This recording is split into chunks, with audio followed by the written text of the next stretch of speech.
Gostaria que os irmãos colocassem de pé, levantassem as mãos sobre a minha vida e vamos orar comigo.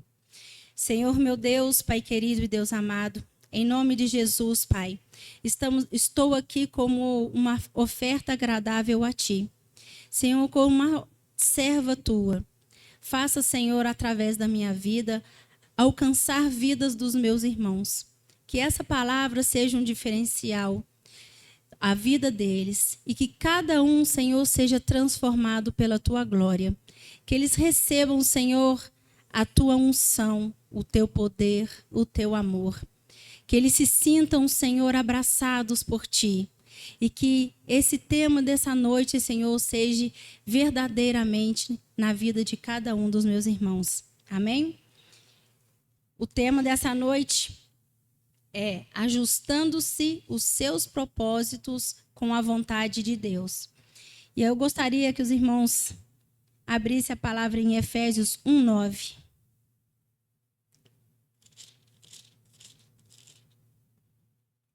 Que diz assim: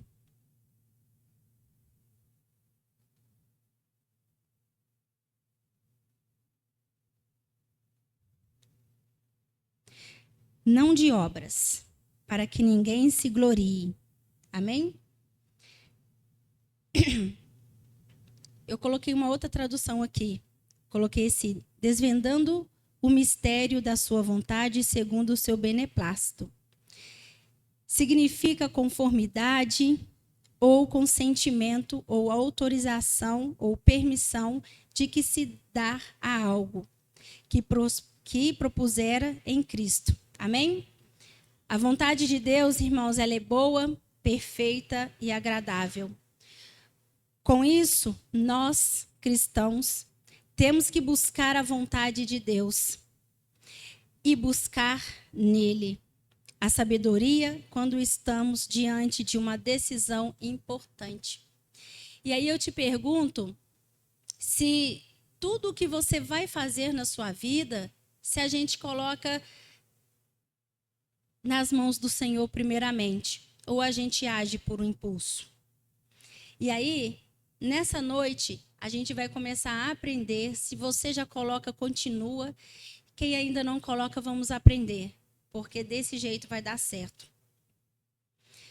Por exemplo, quando os jovens, né, está namorando, e aí já passa para a parte do noivado, e aí você tem que perguntar para o Senhor: devo me casar com esse homem ou essa mulher? Devo trazer o meu pai ou a minha mãe doente para viver em minha casa? Devo emprestar o meu nome para ajudar um amigo ou um parente? São situações, irmãos, que a gente tem que colocar diante do Senhor, porque se você não pensar, às vezes pode ser desastroso. Às vezes você pensa que está casando com um príncipe e ele é um sapo. Às vezes a gente quer ajudar os nossos pais, né? Quando fica doente, e às vezes os nossos pais já vivem sozinhos e a gente quer ajudar trazendo para mais próximo. Mas será que a presença deles vai ser uma bênção ou uma maldição para dentro do meu casamento? Né? Porque às vezes tem sogros que são uma bênção na vida da gente, mas tem uns que adoram jogar uma pedrinha. Quando a gente deve emprestar, né? Então, assim, a Bíblia já fala que já não é bom, né? Mas, às vezes, a gente está com tanta... A gente quer ajudar o nosso amigo que está tão desesperado, mas a gente tem que pedir ao Senhor. Porque, às vezes, esse amigo vai nos jogar no buraco também, né? Então, em vez de ele se arrastar sozinho, ainda carrega mais um. Então, isso é só uma pincelada, irmãos, de coisas que a gente tem desejo de realizar, mas às vezes não é a vontade do Senhor e temos que colocar diante dele, para que ele venha nos orientar, para a gente não fraquejar lá na frente. Irmãos, decisões têm sérias consequências e merecem que a perfeita sabedoria de Deus seja buscada em oração. Mas conhecer a vontade de Deus não depende só da oração, requer também compromisso de conhecer a sua palavra. Então, o que a Bíblia ela nos diz com isso? Ela nos ensina que compreender a vontade de Deus é o resultado do ajustamento constante de nosso pensamento e a nossa conduta. A palavra de Deus ao longo de toda a nossa vida. Então, a gente tem que estar sempre com os nossos planos ou nossos pensamentos alinhados com o do Senhor. É uma busca diária de como comer, e como comer é essencial nas nossas vidas. Assim também, a busca pela sabedoria do Senhor é uma busca diária. Ler a palavra do Senhor é diário. E quando lemos a Bíblia diariamente, nossa mente ela é renovada. Por mais que você lê a Bíblia 1, 2, 3 vezes, ela sempre vai renovar a sua mente. Ela sempre vai falar com você de uma forma diferente. Pois ela se renova a cada dia, as suas ideias, as suas atitudes, os seus preconceitos mundanos são substituídos por pensamentos que se ajustam aos caminhos de Deus. Às vezes, quando a gente se converte aos poucos e os nossos familiares não entendem esse Deus verdadeiro que a gente quer seguir, e aí eles falam que eles fazem uma lavagem cerebral na gente. Mas não é uma lavagem cerebral, é porque as suas vendas estão sendo tiradas. Os tampões que tampam os seus ouvidos, distorcendo cada palavra, é tirada. E a voz do Senhor ecoa através de você. E o seu pensamento muda, as suas ações mudam. Quantos de nós já não ouvimos de alguns, quando nós nos convertemos, dizem que a igreja faz, lavagem cerebral em nossas mentes. Aí entra o preconceito, pois falam de algo que eles mesmos desconhecem. Eles não estão aqui presentes para ouvir a palavra do Senhor.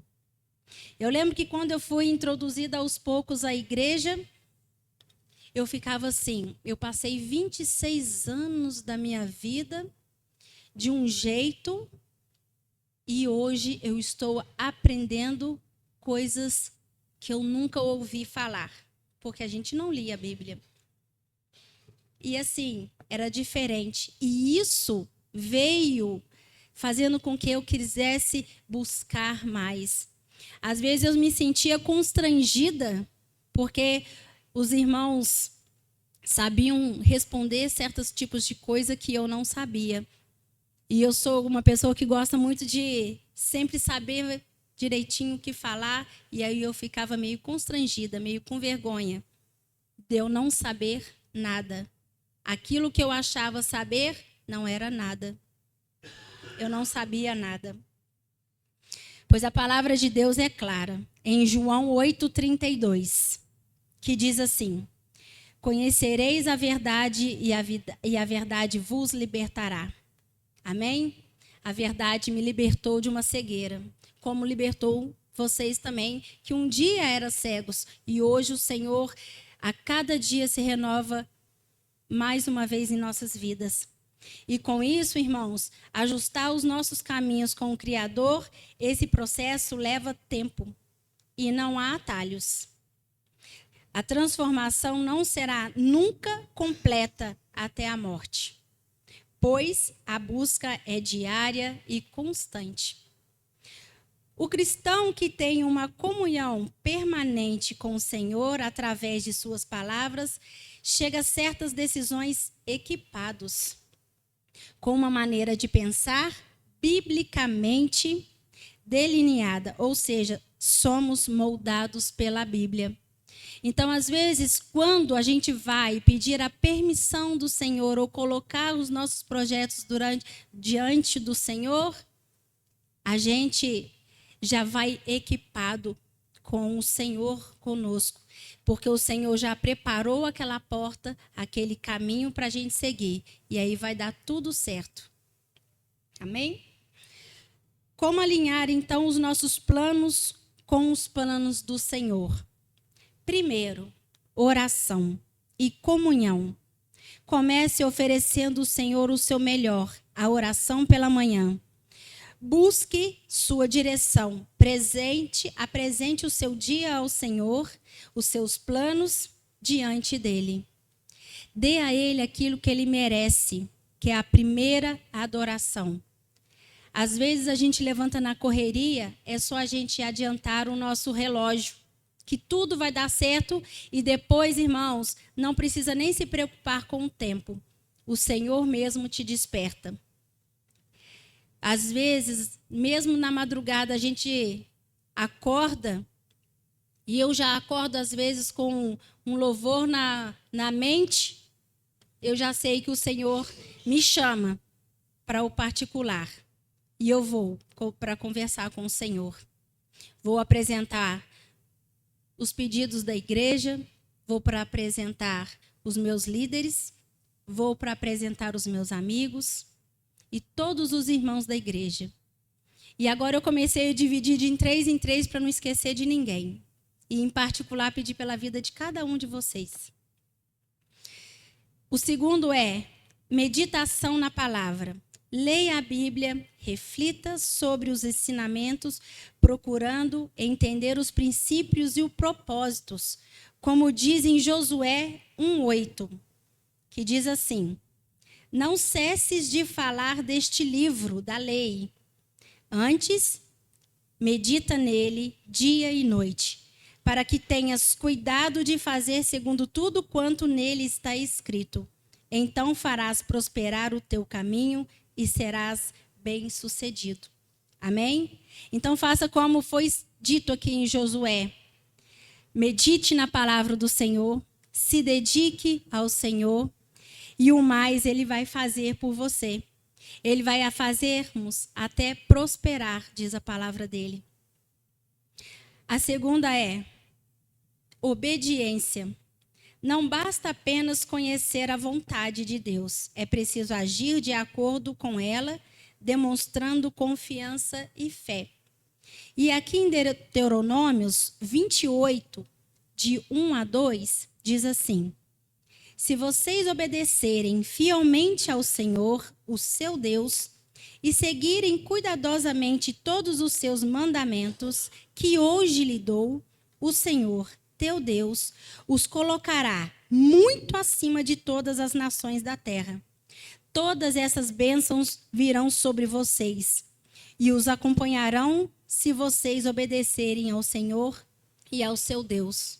Não tem dificuldade, irmãos. A palavra do Senhor é clara. E é tão clara quando ela fala assim, olha, que o Senhor nos colocará acima de muitas nações. Às vezes, vamos trazer para o nosso dia aqui, às vezes o Senhor vai te abençoar de tal forma no seu emprego, no seu empreendimento, que as pessoas não vão entender de onde vem tanta riqueza, tanta prosperidade sobre a sua vida. Mas tenha obediência. A palavra do Senhor, ela é clara. E aqui também em João 14:15 diz assim: se vocês me amam, obedecerão os meus mandamentos. Em Atos 5:29 diz: importa antes obedecer a Deus do que aos homens.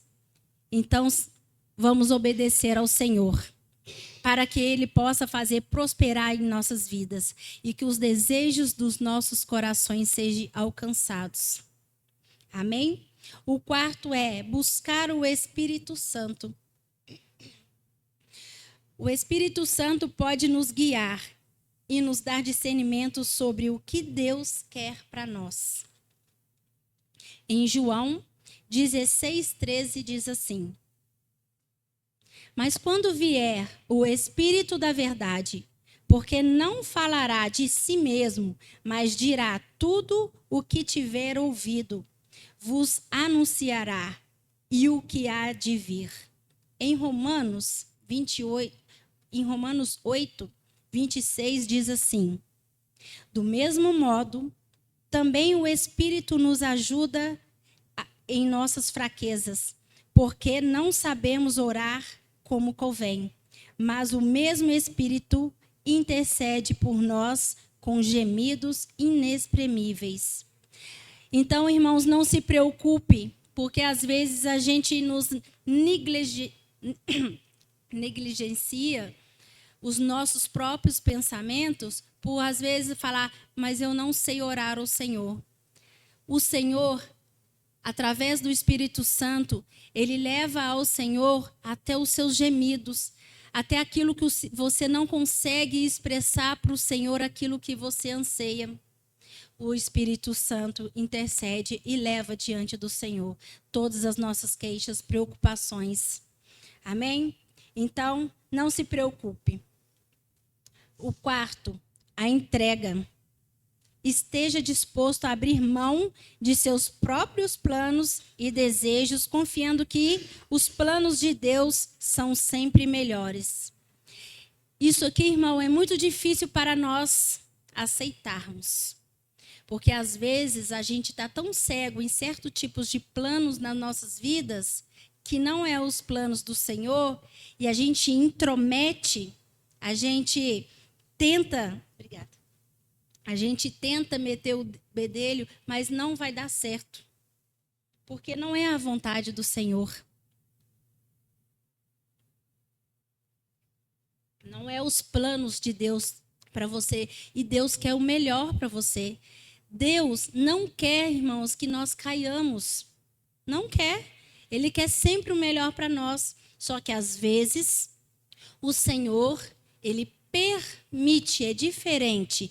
Ele permite que algo aconteça com você para você aprender a entender e a respeitar os planos que ele quer para você.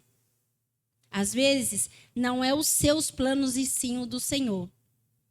E aí, quando a gente cai nos nossos erros, a gente se arrepende. E é por isso que ele permite, para que você se arrependa e se volte para ele.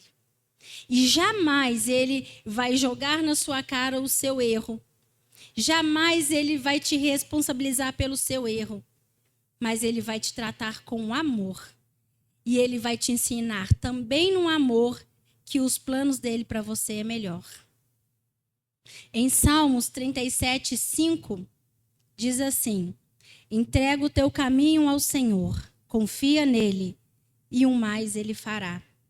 Em Provérbios 16, 3 diz assim: confia ao Senhor as tuas obras e os teus projetos serão estabelecidos. Então, irmãos, entrega. Mas não entrega querendo tirar das mãos do Senhor. Entrega, coloca lá, confia que o mais ele fará. E o quinto é: desenvolva um coração humilde. A humildade é essencial para reconhecer a soberania de Deus e aceitar a sua vontade. Às vezes a gente quer ser um pouco arrogante, mas a arrogância não nos leva a nada. A mitidez não nos leva a nada. A humildade é melhor. E nada melhor do que a representação de humildade que Jesus nos demonstrou vindo a essa terra. Pessoa mais humilde do que Jesus não houve. Em Mateus 5,5 diz assim: bem-aventurados os humildes, pois eles receberão a terra por herança. Provérbios 22, 4 diz assim: a recompensa da humildade e o temor do Senhor são a riqueza e a honra e a vida. Amém? O quinto, irmãos, é: sirva os outros. Alinhar-se com os planos de Deus e os seus propósitos muitas vezes envolvem servir ao meu próximo e contribuir para o reino de Deus. Será que nós estamos realmente dispostos a ajudar o meu próximo, a contribuir com o meu próximo? Num mundo onde cada um quer lutar pela sua sobrevivência? No mundo onde o egoísmo prevalece, será que nós estamos com esse coração voltados aos nossos amigos, aos nossos próximos? A palavra de Deus em Mateus 20, 28 diz assim: assim como o Filho do Homem não veio para ser servido, mas para servir e dar a sua vida em resgate a muitos. E em 1 Pedro 4, 10, diz assim: servi uns aos outros, cada um conforme o dom que recebeu, como bons dispenseiros da multiforme graça de Deus. Então, se o Senhor te deu dons, irmãos, não os desperdice, porque os seus dons são para ser usados para a honra e glória do Senhor. O Senhor deu a cada um e a cada um de uma forma diferente, para fazer com que nós possamos, de várias maneiras e formas, ajudar e a contribuir com o crescimento espiritual de nossos irmãos. O sexto é: confiem em Deus. Independente dos desafios que enfrentamos, confie em Deus. Que Deus tem o melhor para você e os seus planos prevalecerão. Em Salmos 9:10 diz assim: em ti confiarão os que conhecem o teu nome, porque tu, Senhor, nunca desamparastes os que te buscam. E aí, irmãos, confie no Senhor, pois ele nunca desamparará aquele que o busca, em verdade e em espírito. Amém? E, irmãos, ao seguirmos esses passos, nós estaremos mais preparados para alinhar os nossos planos aos planos do Senhor. E com isso, experimentar a paz, a alegria que vem de viver de acordo com os seus propósitos. Amém? E aqui para finalizar, em 2 Coríntios... Mentira, irmãos, isso aqui é a bênção. Essa é a palavra do Senhor para nós nessa noite. E eu gostaria de colocar um louvor e gostaria também que a igreja